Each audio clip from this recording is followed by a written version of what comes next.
So the UK is now UKing again, with all the policies that are being proposed and everything. The UK is not giving that vibe. So a lot of people are looking for alternatives now. One of the major country alternative to the UK for global education is Canada. Yes, Canada is Canadaing at this point in time. Canada is one place that if you're looking to settle into a country, it looks at this point in time more immigration friendly than the UK. For those that have been so involved in the UK process and then wanted to try Canada at this point in time, there are some things that people need to know, because the process that goes on in Canada is different from that in the UK. Now in this video, I'm going to share some of the things that people need to know about the Canadian educational process and compare it to the UK educational process. Now if you want to be aware of some of those things so that you are properly prepared before commencing on the Canadian educational journey, then please keep on watching.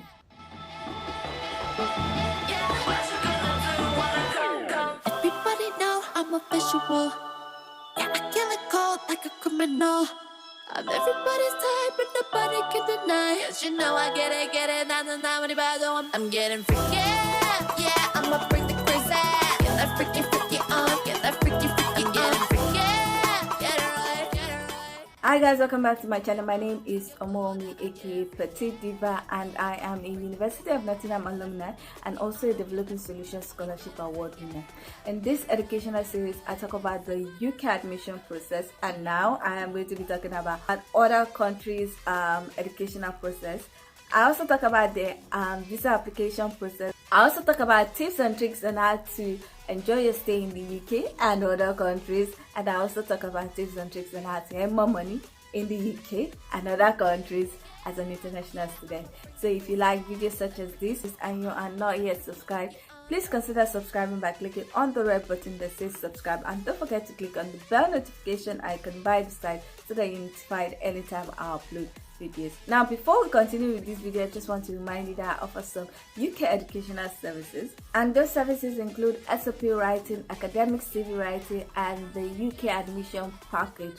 Now my UK admission package comprises of me curating courses that best fit you, writing the SOPs for the courses that you've chosen, also writing an academic CV so that it will boost your chances of getting an offer, and then helping with the application process so that your application is as smooth as possible. Now, I hope to include SOP writing for Canadian schools. I have not yet started. In a couple of weeks, I would include that as one of the services that I offer. Now, the admission package comprises of two types, and they are dependent on your educational background and professional experience. Now, if you want to use any of my services, you can send me a mail to the email address on your screen. Please, when sending me the mail, include your documents so that I can scrutinize and see if you fit into my clientele. And also let me have a brief background of what you want to achieve, especially in the UK, like some of the courses that you are considering applying for. You can also join the Telegram group. The Telegram group is where you get real-time information as it is occurring. Because it's real-time, you are able to take advantage of some opportunities as they occur, and you're also able to avoid some issues. Now in the Telegram group, there are other members that will be able to offer some help, especially if they passed a stage that you are in. So it's best to join the Telegram group to get information as it's occurring, and also to get help when you need it. Now the link to the Telegram group is in the description box. It's the first link when you open the description box, but when you join, for the first few days, you're going to be restricted so that you can catch up with the information that has been shared in the group. So at that time, you're supposed to read some of the messages that has been shared, or some of the comments that has been made in the group. You're also supposed to check the pinned messages so that you can catch up with a lot of information that has been shared and what has been occurring in the whole educational sphere. So with all that said, let's get into this video. Now, I love the UK, but right now the UK is not immigration friendly to a lot of people, especially married people, because of the whole proposal of not allowing married postgraduate students to bring their dependent. Now, Canada, it looks more immigrant friendly at this point in time. Anything can change. If the prime minister is changed, it could be another person that is anti-immigration. But for now, at this point in time, Canada is looking immigration friendly. However, the Canadian educational process is way different from the UK educational process. So you need to understand the process so that you don't miss out. Now, in this video, I'm going to share some of the peculiar things about the Canadian educational process and compare it to the UK educational process so that you are aware of what you are getting involved in if you want to go that route. There are also other immigration routes for Canada. I'm sure a lot of people know that. And there's the PR, that's the express entry. But that express entry, in my own opinion, is more tailored towards the younger generation. So if you are between 20 something to 30, it favors you in a particular way. Now, for the educational route in Canada, it looks like it's more tailored towards the older people who are family, and I'll explain what I mean later on. So let's get into this video. Now, the first thing that is different between the Canadian educational process and the UK educational process is the application fees. Now, at least 80% to 90% of Canadian schools would require application fees before you can get an admission. Now, in the UK, it's just a very few schools, usually the top schools that require application fees. So in the UK, about 80 to 90% of the schools don't require application fees, and that's why a lot of people can apply to a range of schools. I've seen people apply to 15 schools and get offers. So it's easier and less cost intensive to apply in the UK. Now, for Canadian schools, most of them require application fees, and the fees range from about 100 Canadian dollars to about 260, 300. I've seen 260 before, I've seen 300. So if you look at that, it involves an extra cost, and with that kind of application fee, with the amount, it's going to be hard to apply to 15 schools, because if you apply to 15 schools, that's about, let's say they are all collecting 100 Canadian dollars, so that's about 1,500 Canadian dollars just for application. So you really cannot apply to a lot of schools, and you have to apply to a school that fits you and that you are sure, which is not possible. You're not sure that you're going to get the admission. So if you apply to only one school and then you don't get an admission, because there's something else that I will talk about that it's kind of different from the UK educational process that kind of affects some things that you might do. So if you apply to just one school and after the whole process you don't get the offer, it's kind of going to affect your plans, because there's a difference. There's a huge difference with the way the Canadian educational institution operates compared to the UK educational institution.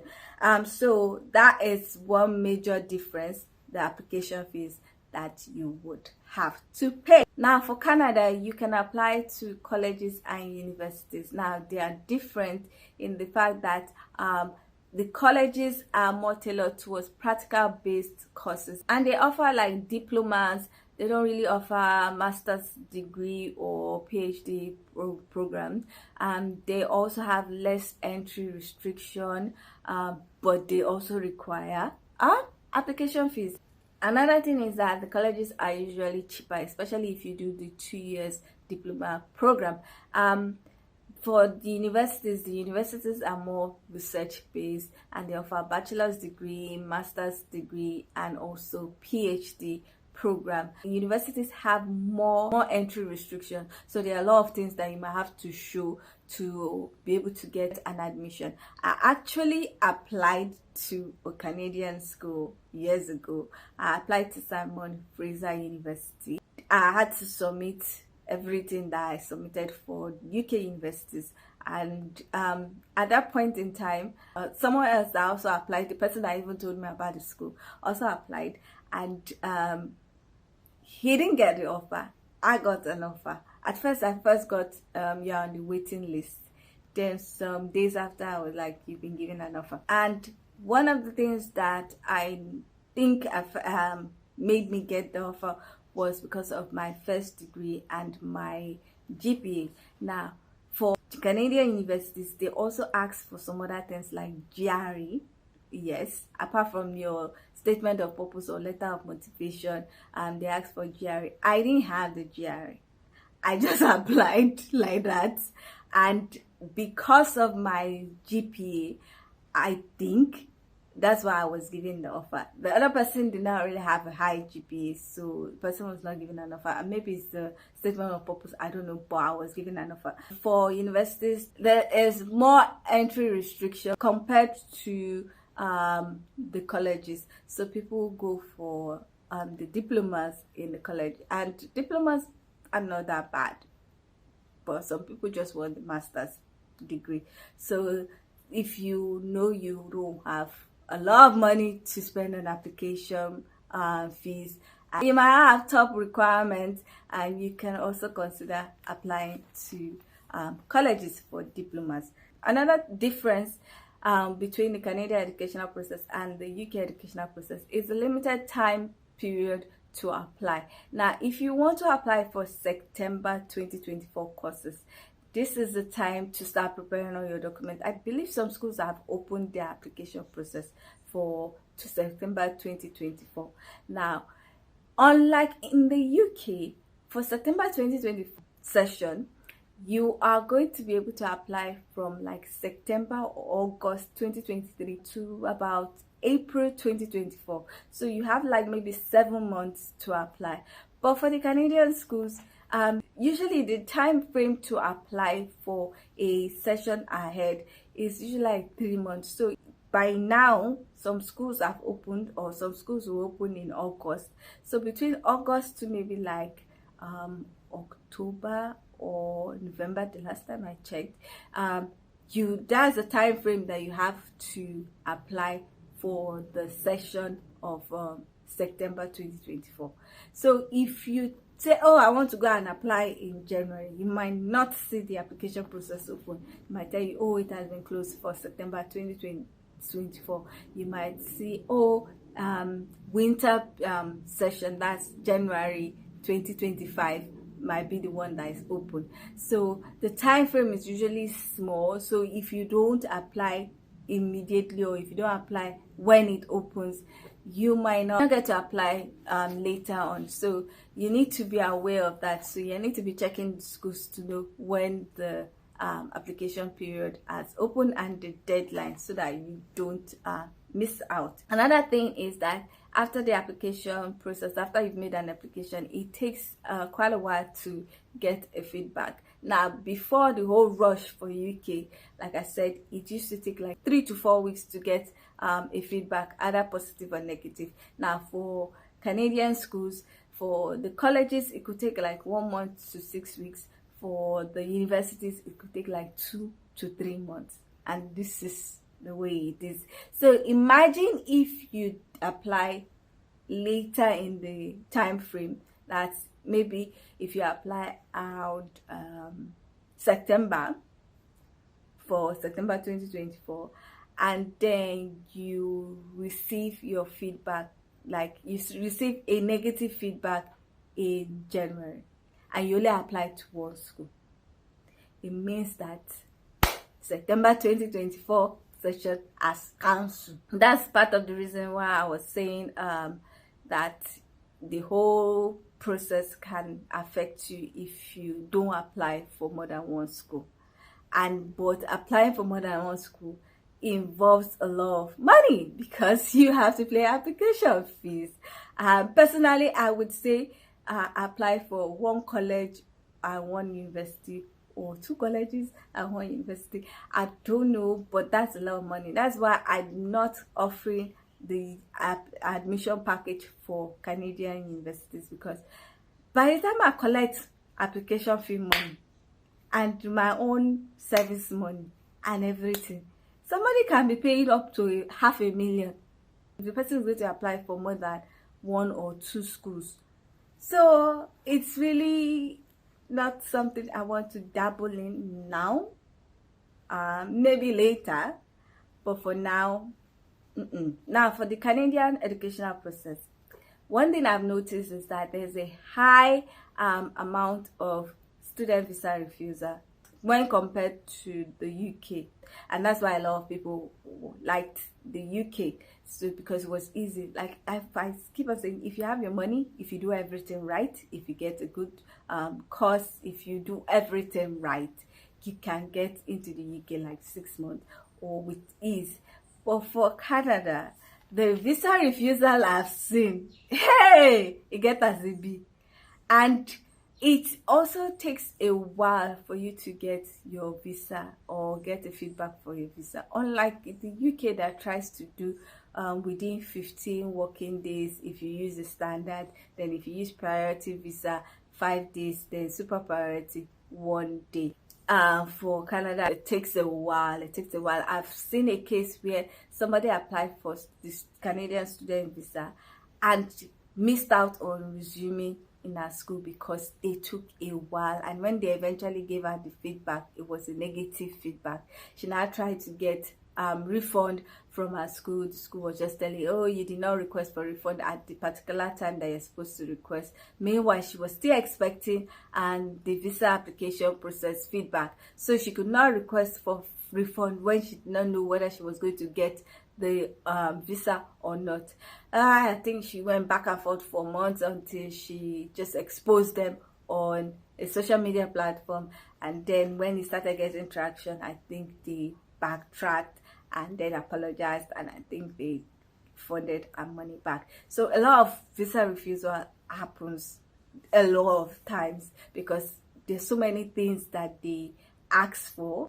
But what I've noticed is that if you are married, especially married with kids, you have an advantage and you are less likely to get a rejection. Now, so what I've noticed is that those that are married, and especially those that have kids, have an advantage over the single student. This is because I've noticed that one of their major visa refusal reason is that you don't have enough strong ties, or you don't have strong ties to your home countries, so you might abscond. Now, a married person who, like I even advise for the UK, I advise if you are a student, you're a married person, that I advise you relocate first.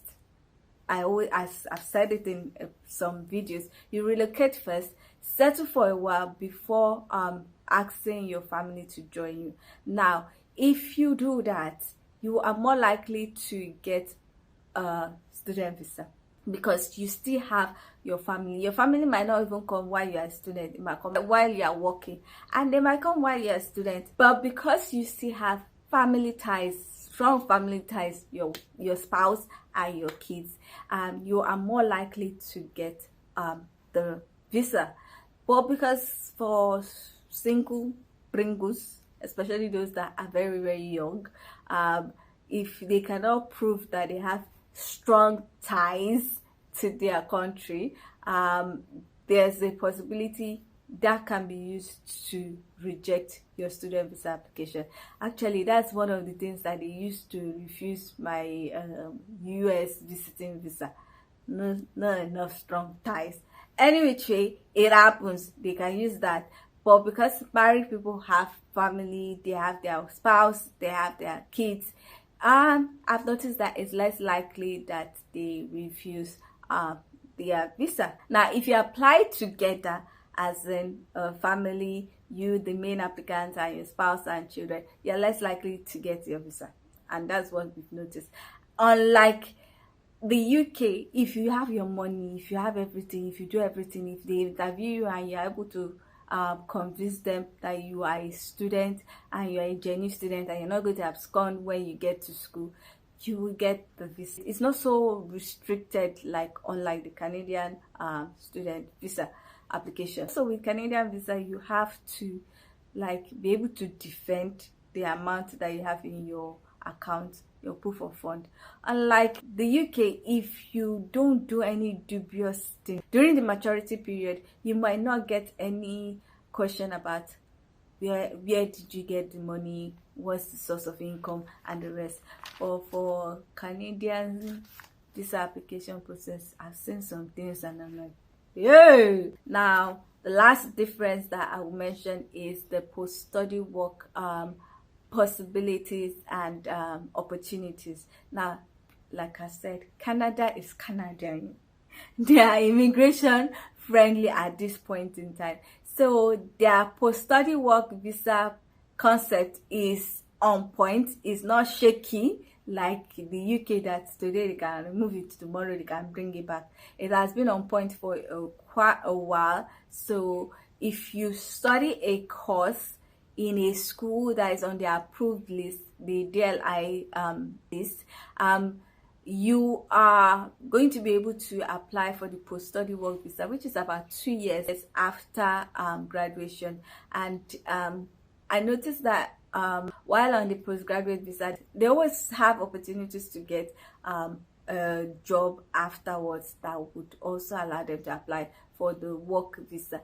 The big difference between the Canadian process and the UK process is the time frame that you can obtain your PR, that's a permanent residence.